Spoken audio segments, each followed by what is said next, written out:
Denok dakigun bezala, industrializazioak onura asko ekarri zituen gure bizitzetara. Makina berrien sorrerak, aintzinan, lan gogor eta neketsuak zirenak, asko erraztu zituen eta honen ondorioz lantoki askotan produkzioa izugarri handitu zen. Produkzio igoera honi esker, hasiera batean jendearentzat zerbait erostea pentsazina izatetik, merkea izatera pasatu zen eta honek biztanleriaren bizimodua asko betu zuen. Baina aldaketa guzti hauek gure mundua ikaragarri kaltetzen ari dira. Adibidez, ipar poloa geroz eta txikiagoa egiten ari da.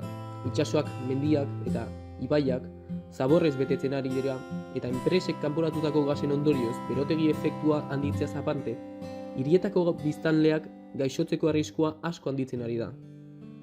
Eta zer egin genezake hau ekiditeko? Lehenik eta behin norberak aurrera pausu bat egin behar du ohituretan.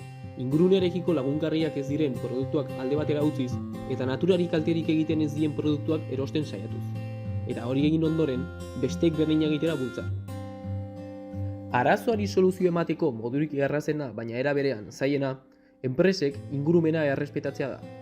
Errazena da, enpresa guztiek ingurumena errespetatuko balute, kontaminazioa zeharo murriztuko litzatekelako. Baina, enpresa askok diruan bakarrik pentsatzen dutenez, soluzioa ez da hain erraza.